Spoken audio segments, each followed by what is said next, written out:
السلام عليكم ورحمة الله وبركاته. هل كان نقل سعوتان وبرتان يوتيوب كلين هاي سيتي برودكشن وانا برشاد علم الكمبيوتر كارهان سوفتوير هذا حسابات كي لو يقان سمارتس اكاونتس. سمارت اكاونتس هو حويا كورسوين لو تلقى حسابات كجناحسي كنوعية كلا دوان. هذا بعشر كينا نقول 10 كي عفرية لباتنا هذا كسو قادنا إني كورسيدنا ugu magacdarnay QuickBooks Software Course 2016 wada socodsiinaya anigu amahadseetay ayaan ku guda jirnaa 10 keena maanta waxaynu ku soo qaadan doonaa sidee memorized ugu sameyn karnaa iibka maalinlaha dudayn iyo cash ku doona bahaade si aynu u sameyno waxa tagi doonaa meesha ku qoran tahay report dabeetana waxaan hoos ayaan degdeg doonaa halka ay ku qoran tahay sales ayaan dooran doonaa sales ayaan gali doonaa dhinaca midigta waxaynu tagi doonaa meesha ku qoran tahay sales by customer detail click marka saa u siisid waxa soo dooran doontaa halkan ay ku qoran tahay from iyo to waxaan doonaynaa bal bishii aynu iibka sameynay in aynu markaasi soo helno bishaan iibka sameynay ayaan soo helaynaa oo koobaad markaas noqonaysa bishii koobaad markaas sidaa soo doorano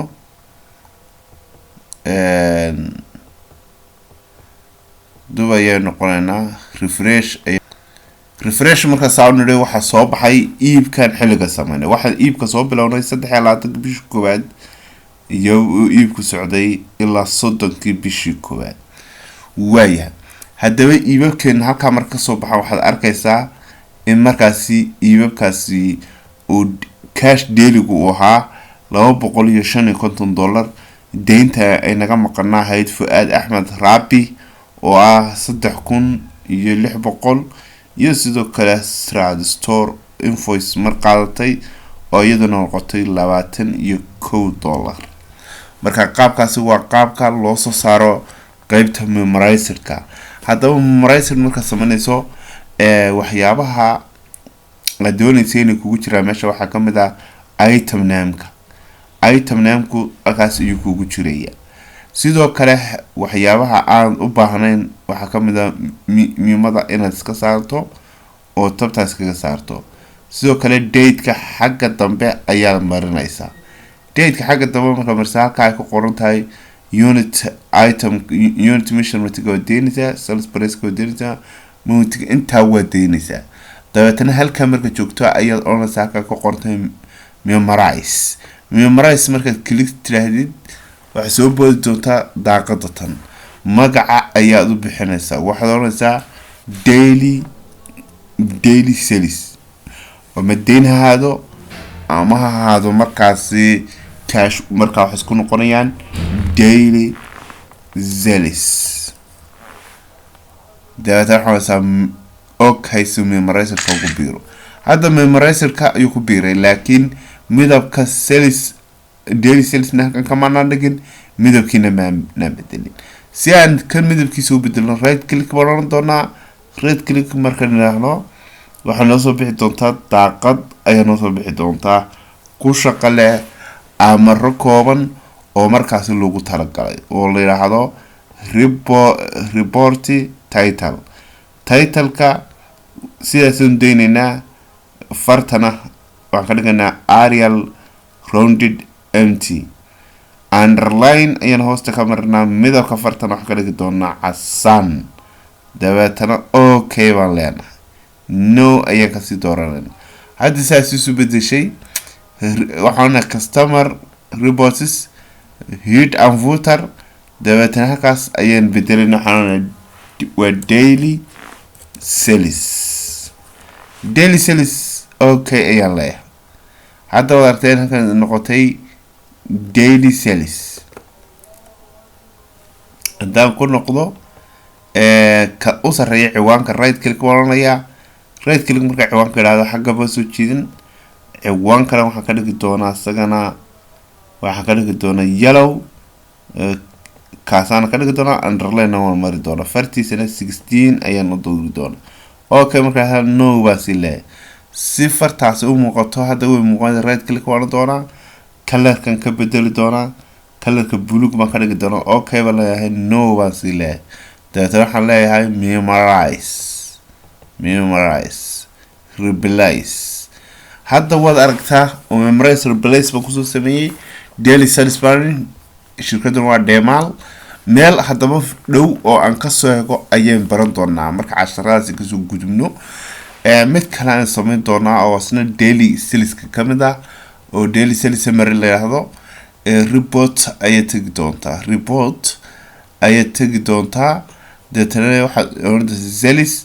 sales summary ayaan doonaa sales summary ayaa halkaas oo doonta sales summary-ga qaabka weeyaan laakiin anigu waxaan doonaa report ka ku soo noqon doonaa sales halka ku qoran tahay sales by item summary hadda sales by item summary aad dooratid oo deetana tiraahdo bishii aan soo bilaabay uu bisha ka dhig halka waxa soo bixi doontaa detail ku saabsan quantity-ga iyo amount-ga boqolkiiba markaas aad bixisay sidoo kale cost-ka kaaga baxayna inuu taha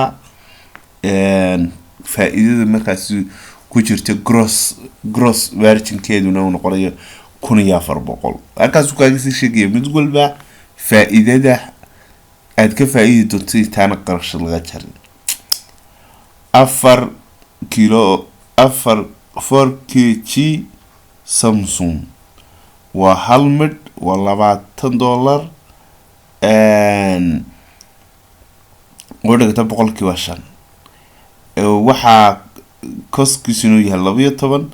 8 iyo gross boqolkiiba 40 ayaa saarta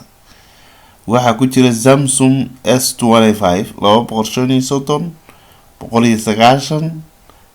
45 labada waxaad ka faa'iideysaa gross-kooda wuxuu noqonayaa $350 waa markaad ogaanaysid inaad ogaatid waxa loo yaqaano inventory-ga faa'iidada markaas ka faa'iideysiyo waxa kugu jira ayuu saa kugu soo saaray way haddaan hab kale ku noqonayo report oo dabatalnahano sales oo nahano sales by item detail after maalinta soo bilowday soo dooro refresh de item by detail buu siiyay wuxuu yiri 4 kg Samsung sales kisa cash daily-ga waxa way hal bis oo $20 ananas fruit kuna waxa weeyaan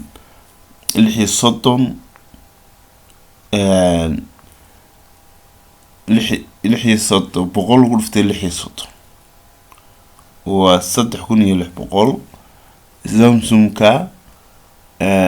waxa weeyaan hal mid oo intaasa waxa uu dambeeyay Vaseline oo iyaduna ah 4.25 lagu dhuftay koobiya labaad totalku waa intaas marka inventory-gaas totalkiisu waa intaas la iibiyay hadduu deen ku baxay iyo hadduu kaash ku baxay waa intaas way casharkeenan maanta waxaan ku baranay memorizer-ka qodobka ugu muhiimsan oo memorizer sameeyno oo ku sameeynay waxa loo yaqaano sales detail ayaan ku sameeynay haddaba casharkan ku xiga memorizer sameeynay sidoo soo eegi karnaa ayaa ku baran doonaa inta ku kulmi doona casharkeena kan ku xiga tan iyo noobi kulantee